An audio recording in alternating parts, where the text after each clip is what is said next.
leadership is doable. I think sometimes people feel like leadership is this like big thing. Anyone, regardless of title, can be a leader. Some folks assume it's about the title. It is about your ability to influence other people, guide people, coach people, and activate other people.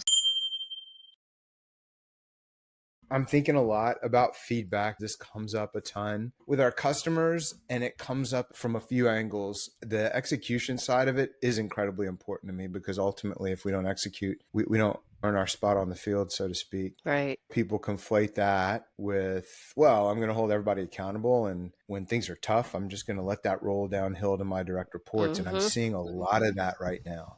Everybody's under pressure. I hear the phrase a lot. One I Right. know you've heard as well of, we're very activity based right now, but we need to get outcome based. How do we get things focused on results? And I'm reflecting on what I think grow up assuming we need to do as leaders is, I'm under pressure. My team needs to know the pressure we're under. That's part of me being open and honest That's with right. them. I'm But it being ends up, transparent. Right. I'm being transparent. And yet there's a way to do that that is high quality leadership. What do you see hold CEOs back? Mm-hmm. CEOs in particular. Mm-hmm.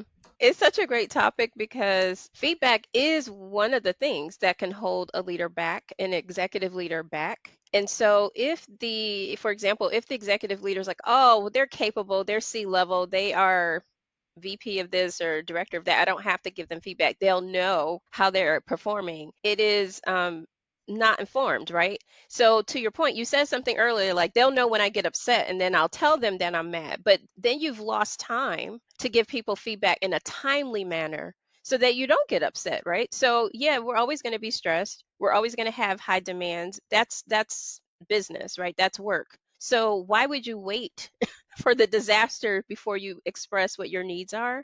That is what I think executive leaders, our CEOs should consider. Why would you wait to give feedback? It would be like if you are a cook, if you cook anything and you, let's say you're cooking rice on the stove and you have the lid on the rice and you start to see it bubble, that like that creamy white foam that gets at the top, right? You're watching this and you're like, I'm not gonna worry about it. I'm not gonna turn the flame down. I'm not gonna lift the lid to see what's going on. I'm just gonna let it boil over. Like it's not logical. So I think it is an opportunity for our senior leaders to be more intentional about giving the feedback and not waiting for the disaster. That resonates. That resonates because the pattern I see and the pattern I've, did when I was younger was very much, you don't know how to bring it up. And then it starts to build up in your brain and Yes, you're creating all these like, well, what if this isn't the right person and they just don't get it and right. all kinds of stuff versus, okay, if I give that, and like a thing that we've seen be super valuable is just creating space every week where that's done concisely, Consistently. Yep. Yep. consistently and concisely versus, oh no, we'll see how it goes. Maybe Right. they'll pull it out. Maybe And then I'm going to let them know then though. I'll let them know because it becomes punitive at that point versus proactive. And then people don't want to get feedback. They don't want to give feedback or receive feedback. So it's actually counterproductive to wait to give the feedback. And I think you said something like key, like it's important to have consistent touch points with the folks that you're leading. And I don't care what level, but whoever your direct reports are, there should be consistent touch points so that you can give each other feedback, so that it is just a part of the conversation. It is not an event. It's just how we roll as a team. I will provide feedback. You should be able to provide me feedback versus it being this event. So I think performance management, there is the formal things around performance value, the annual review, that kind of thing. Like that's the event, but Mhm. that should not be the first time we're talking about performance. It should be a long thread and it should be consistent. Yeah, that reminds me because I get to spend a lot of time with some really high performers, and I've seen that the performance review is just the formalization of Right. all the conversations they've been having. It's not about so much the magic of anything, it's the Correct. rhythm to me that does it. And then whether it's their annual planning process or their annual review of how they did, Mhm. those individuals have been working on that story all year. Yes. And that was a big aha for me to see because when I started doing that with people that I was working with, it was like it became way more fun. It became much Right. less It's Yeah. old school. Like when I came into the workplace, the first management consulting job I got, I remember knowing what they were doing because I read the same article. But there were these articles that basically said, you hire the hot shots, you stick them into a situation where they will fail in order to humble them. And it's like, okay if the ego is an issue, Right. but you don't have to set someone up for that. And I think as leaders, a lot of times, or when we first get into a leadership role, we try to do everything that we wanted done for us Mm, mm-hmm. without recognizing the situations are different. Everybody's a little bit different. Like I'm just going to do what I did, and And it should be fine. everybody will appreciate it. Yeah, I survived and it, right? then yeah. I find this stuff really interesting. And so, again, for anybody listening, like, I've been in the trenches with Anadri, just a ton of respect for navigating impossible situations to create good energy in places where it's not a fluffy woo woo thing. It's a real thing. Like you feel it in the room. I felt the before and the after. Where I'm going with this is a lot of founders and entrepreneurs who'll, they'll reach out to me or they'll pay for coaching or what have you. And something everybody struggles with is giving feedback, setting expectations. Mm-hmm. Do you have thoughts on this? Like set us up for success here. Right. Right. And what a great idea is to have that mindset of wanting to set someone up for being Mhm, successful versus failure. Because if you don't plan for that person's success, they will stumble. They may not fail, but they will certainly mhm, stumble. And so I believe it starts when that first person arrives to your team or you inherit a team. So whether you are acquiring a team or if there's someone's joining your team, to have that first conversation like, hey, what are your expectations for me as your leader? Or here is what I'm expecting for you in this role. Let's talk through that. I also think it's important to have in that first 30, 60, 90 days. You've probably have heard of like that 90-day plan, like you should have a 90-day plan. You should have a mhm, 90-day mhm. plan for every new hire and for every person who's acquiring a team that's an existing team. You should have monthly checkpoints with your direct reports to get that feedback early. What I've noticed is people will operate on, like you said, well, this is how I did the job, so this is must be what they're doing, or they think that the person knows what the expectations are. So there's a lot of like nebulous expectations. People generally are acting in their best space, right? People are trying to do their jobs. It's not like people wake up going, oh, I'm gonna go to work and not perform today. There are very few people who do that. So what gets folks Mhm. off track is not having those expectations clear and having dialogue up front. And so they struggle because they're like, well, I think I'm doing okay. And then you get several months in, it's like, oh, I didn't need that, I didn't want that. And it's like, well, why didn't you tell me? It's almost like back in the day when I used to play volleyball, you would never go before your team. You would never train without getting coaching every single practice. You would never do that. Your coach would not allow you to go to a scrimmage without some guidance about how you performed the week before. That's just not a thing. And so it's the same concept when you're thinking about leading your teams, is that you would not allow them to go too far without guidance from you. I think some leaders think it's time consuming. I think it's time consuming on the other end because I think you deal with either the team is not performing well, or then you have performance issues, or then HR is in there and there's, performance plans. And sometimes I think it's because you didn't do the work on the front end.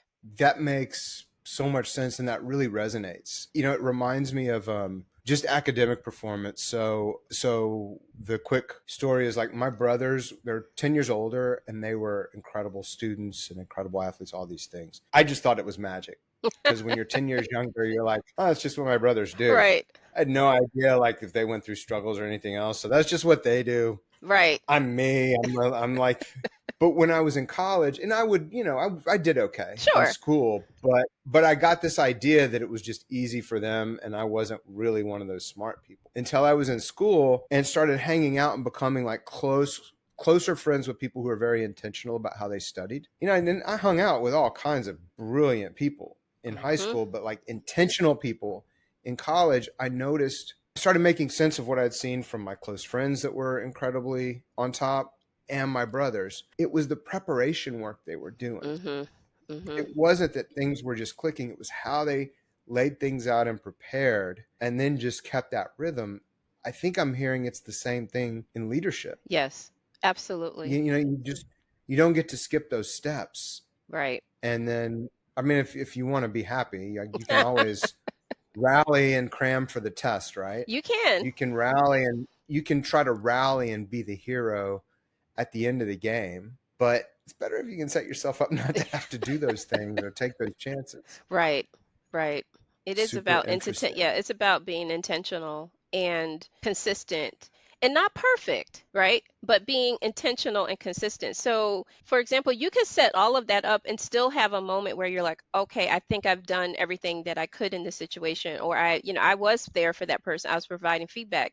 Then it's like, okay, that's fine, right? That's fine. That's better than, oh, I don't know how this happened, or it's so and so's fault. And then you start doing the blame game and you don't even take accountability for yourself. And so I think, yeah, we can do everything right and still sometimes experience hiccups with how we influence people. But I'd rather have that as like a one off than it to be a consistent behavior for that leader, because then what starts to happen, it ripples. And the leaders of leaders start to notice that behavior and they start to mimic what they think leadership is. And it starts to um, permeate throughout the organization, and you have a whole thing going. So then it becomes a part of the culture. So that troubles me when I see the behavior replicated. I've seen that happen.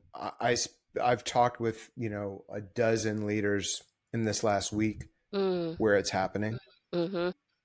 And I guess one curiosity I have, because this is so on my mind, and with it, I think it's some of it's the economic conditions. Sure, Everybody's under pressure, sure. and it just trickles downhill, even in the biggest, best organizations. So let's say I'm the leader of an organization, and maybe it's my own company, and it's just me and 20 other people, or me and 10 other people. Mm, Maybe I'm the leader of organization with tens of thousands. Are there different things I need to do? I think I'll make this a pure leadership question, not so much like, well, what should I do from an HR perspective, but right. like just from being a good leader. We're under the gun. Are there steps I can take or things I Mm-hmm. should think about Mm-hmm. to make sure I'm handling the situation with the right level of urgency, Right. but not creating a ripple of toxicity? Yes. It sounds like Ripple of Toxicity could be a title of a book. I think that there are a couple of things that come to mind around how do you, like in that moment when you are stressed or when you are experiencing, the organization is experiencing economic pressures, those kinds of things. I think it is important to recognize that and verbalize, hey,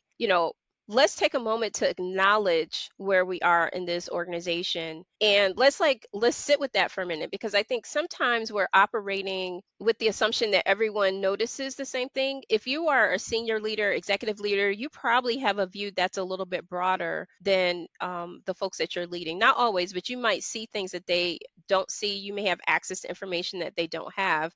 And so I think it's important to at least with your immediate executive team to say, hey, is it just me? But this is what I'm seeing and I am concerned. And I think some of that is vocalizing, being verbal about what you're seeing, getting alignment so that as a team you can course correct. If you are only showing up in stress and you are only showing up stressed out, people don't, they may not read the signals. They may not know what data you know. They may not know why you're concerned or why you're not showing up as the person that they met, the first time they enter the organization. So I think it is about verbalizing and communicating what you're seeing and then galvanizing people, bringing people together to help co-create solutions.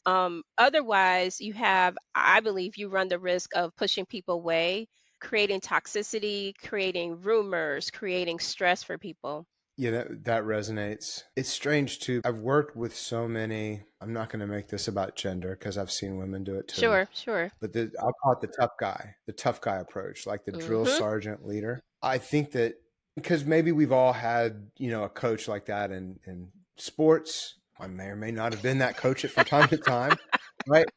But what's interesting to me is, yeah, I've done work with officers from special forces. I've trained with Mm-hmm. Green Berets. I've gone through leadership training from, people who've led hundreds and hundreds of real world combat missions. What I found most surprising about that was they were the heaviest on some of the things that the fake tough guy leaders dismiss.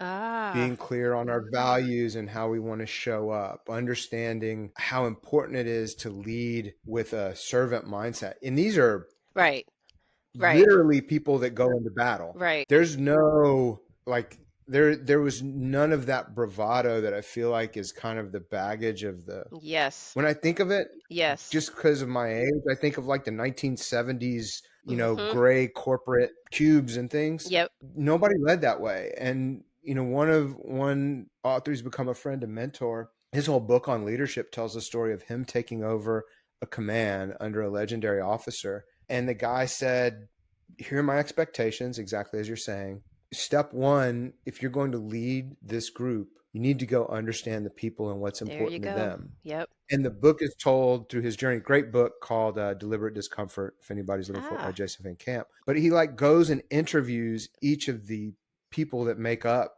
Mm-hmm. the group, Mm-hmm. and they inform his leadership. And it's much different than Yeah. the Right. guy who's like pacing back and forth with the lineup like you imagine in a boot camp or whatever. Right. And then I got to, through the same individual, I got to meet this man, General Stanley McChrystal, who was the head of U.S. Joint Special Forces Oh, Command. wow.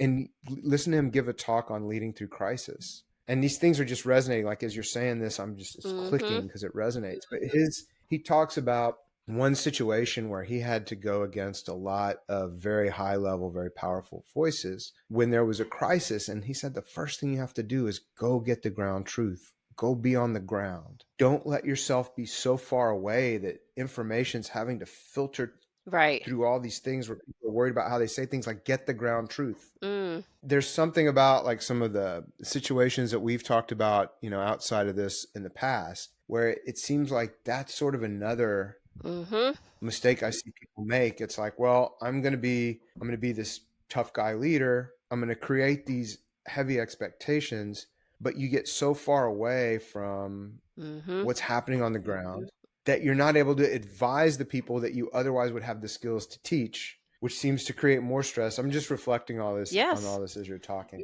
don't have a Yes. question with that. Yes, and to add to what you're saying, leadership, and you've probably seen similar quotes, but leadership isn't about the leader, actually.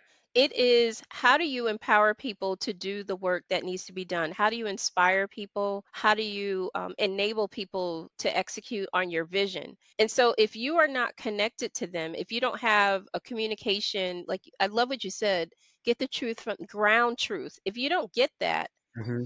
you are operating in a vacuum, in a very probably narrow vacuum. And so it's so important that you have either formal or informal ways to gather that. And so the informal ways is, like you said, I'll just interview people. I'll take people to lunch. I'll have coffee. I'll find out what's going on with them, one-on-ones, skip level meetings, right? You can do all of those things to get information directly. You can do formal things like surveys or 360s to get it from a more aggregate perspective, but it is about seeking the feedback, because you can have your vision, but if someone on the ground is like, I love your vision, however, we don't have this resource, or love your vision, but are you aware of this challenge that we're experiencing that's going to make it hard for us to implement what your strategy is? So it allows people to support your vision. It allows people to co-create with you so that they are also buying into your vision. It's not just something that's being imposed.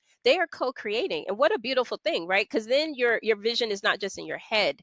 It actually becomes Hmm. reality. So I love that idea about ground, getting in the ground truth versus what's up in our heads, because it may not always match reality. That was it was really interesting, and all these ideas, right, of what leadership really is. I watched this guy. I mean, he probably, I don't know, I haven't met more impressive leaders, I'll say Mm, that. that's awesome. But it's striking. We hear so much about the charismatic leader and the Mm-hmm. inspirational leader. It's striking what goes into that, though, because what I noticed in him right away was how he addressed every single person, like with such presence and such Mm, humility. mm. Whereas I think meeting individuals like this have spoiled me for a lot of what's out there in the marketplace, because I so many people beat their chest and I have Yeah. this and I have that and I'm so great. And who do you think you are? Right, right, right. And there's a lot of, I think that a lot of entrepreneurs have that because you almost have to have this insane faith just to shut out the noise. Mhm, mhm, But their approach to leadership was very much, this is about the people I lead and how I set them up for success. mhm. That is my job. I serve a mission. That's the That's gig. it. And I think that, like, I'm just reflecting, like, this would have been great for 20 something Scott, 30 something Scott to learn, Oh, easily. because Me too. it took me doing it wrong and then just being like that was yucky. Right. I don't want to leave that way. Yeah, absolutely. Anadri in her 20s, nah. She was still evolving. It takes time to have those experiences. It takes emotional intelligence, it takes humility to want to go there. And so I think it's Hmm. easy to lean into your ego. That's like fun, right? Because then you can be that person who walks in the room and be like, hey, it's all about me. It could be very lonely as well because you then isolate yourself from people because they realize it's all about you. And so leadership is about the collective. It always is. You cannot lead if no one's following you. You're just walking by yourself. So you have to figure out how to shift the mindset around who, when you're leading, what are you really trying to do? You're trying to get people to follow you and execute. Yeah. It's got me thinking about, again, these sort of caricatures of leadership that Mhm. aren't real. When I was younger, the stories that make the news and get through the noise, they tend to be like, well, one time Steve Jobs screamed and yelled at this person who hates them. Now, right? And you think, oh, that must be what they had to do. They sometimes, you just have to do that and push people over. Or like the athlete who's, look, here's a sideline dust up between the athletes. Mhm. But when you double click on these, which I love doing, like I love finding old footage. Right. I loved a lot of the footage that surfaced from people who worked with jobs, and a lot of them said it was really hard. I don't know if I'd want to do it again, but they talk about what they got from it, Mhm. or the ways that they felt supported, especially when he was older and more mature as a leader. Right. Same things with great athletes. They talk about, it was so great because he would help me or she would help me understand X and Y and Z. And I just think those are harder stories, I guess, to tell or something, because those seem to be the magic flavor. Like, Right. how do you help people be better? Sure, there's a little bit of, hey, demand the excellence if somebody's not putting in the work. But if they are putting in the work, then how, are you actually helping people Mm. figure out how to be better? Mhm. Mhm. And I hear that over and over when people talk about the leaders that were most impactful on them. Whoever says, "Well, that person was so mean to me, I just had to be better." Maybe rarely. Usually, they saw something in me. They saw something in me I didn't see in myself. Like, you hear those things. Absolutely. Absolutely. The idea is for me, like when I hear you say that, is those stories rarely get told. It's almost like you hear those stories when that person retires, right? So you're at the retirement party and Yeah, then everyone shows up, goes, oh my gosh, this person was amazing. This person did this for me. And it's like there's an expression, give people flowers while they're still here. I think we need to yeah, create yeah. space to share when someone has impacted you in a positive way, because that also creates culture, that creates connection, but it also gives you stories that can help you decide what kind of leader you want to be. So I think you can learn as much as from a person who I would consider a toxic leader versus one who I think it is an amazing leader. Like you're going to learn something from both of those people, but of course, the retirement party you're going to is the person who elevated you, who kept you going, who taught you something. And so I don't know if it is because people are shy and they don't want to tell that story, like they don't want to feel like they're being braggadocious or anything. But I think I missed those stories as a young professional. I think people miss that and they think the only way to be a leader is to be bold and tough and like that kind of stuff. And so you don't think there is a possibility of showing up in a different way until you just have life experiences. So I think we need to tell those stories, elevate those people Hmm. so that people know that there's multiple ways to be an effective leader. And it's not always the one that is braggadocious or has a lot of charismatic features, but someone who invests in other people. Yeah, what's ironic is I read a book on charisma one time, Mm-hmm. and it kind of distinguished, like, a lot of people think charisma is like the sociopath, Mm, the person who's like incredibly charismatic, but then right. they're all about themselves. But I think her frame of reference, and I'll try to get the book to get in the show notes, but it was like charisma is this mix of believing that someone has the willingness to help you and the power to help you. Mm. I was like, oh, that's interesting. Mm-hmm. That's interesting because and so in the book she talks a lot about like how do you not go too far one way or the other, Right. Wow. but but different as different from the idea. So I'm gonna get, this is a little bit woo woo, but this is real because like I think you know this. I was a musician, Mm. and one of my friends who I learned a ton from, he was one of those guys where every time he said something, I'd be like, write it down, and he's like, you know, at like age 17, he started touring professionally, and Mm. Shaka Khan and Janet Jackson, he was a Wow. drummer for. But he was big on this idea. Interestingly, shout out Brandon Temple. He's the first person I ever interviewed in a format like this. This was back. You may be too young to remember this, in Adri, but once upon a time we had to print things I know, right? to get them out. So this was before the interwebs even. The But interwebs.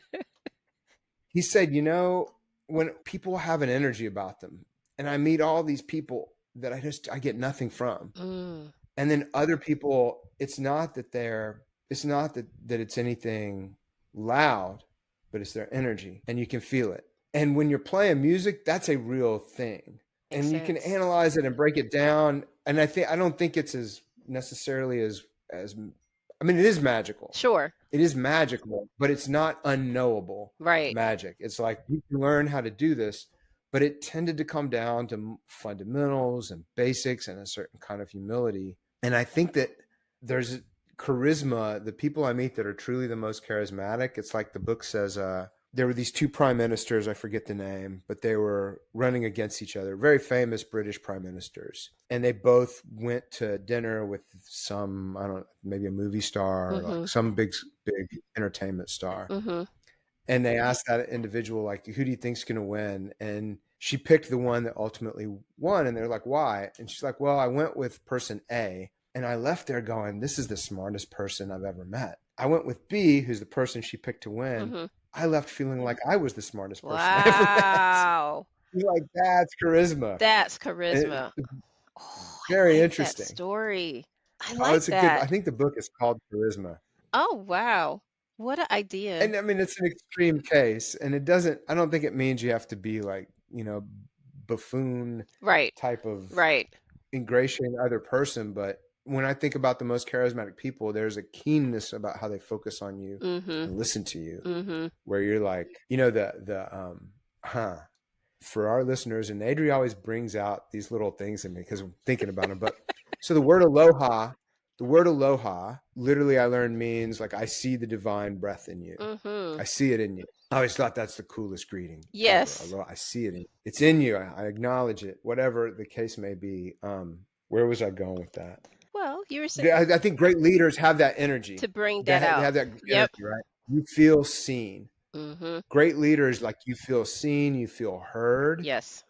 and then there's those leadership skills of building you up. Yes. I love that. First of all, aloha is such a great phrase. I love that. And you do feel seen and heard and invested in. And investing in that person can be time. It could be the mentoring. It can be coaching. It can be helping that person advance in their career.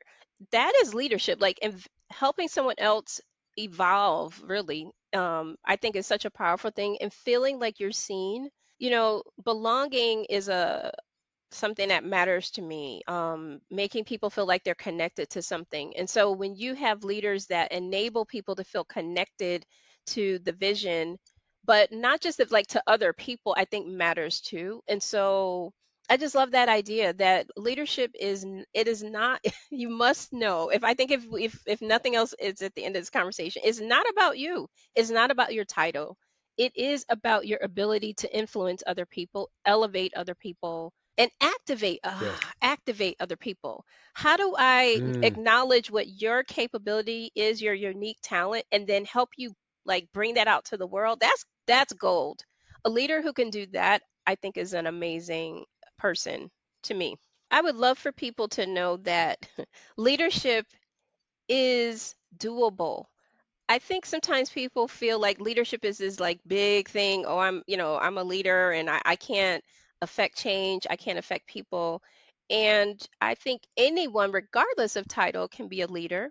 So that's something I think is important. I think some folks assume it's about the title. It is about your ability to influence other people, guide people, coach people. Um, and activate other people. So I think leadership is not as it's not this thing, it's not up here. It is about a one-on-one thing or perhaps a group thing. And so I wish more people would know that about themselves, that they most people have that capacity to positively influence other people. They just may not see it in themselves just yet. There are a lot of tricks and tools around leadership. So, situational leadership is a model that people can lean into if they're struggling with delegation, if they're struggling with providing feedback to other people. It's a great model to help new leaders be more intentional about how they show up for other people. So, I guess my offer is there, if you want to be more capable as a leader, don't stick your head under the ground. Ask for help, ask for guidance. There are a lot of resources available to help you become more effective. And don't struggle because I mean, like you were listing books, as you can see, you and I share the love of books. There's a resource available to help people be more effective. So don't shy away from growing as a leader.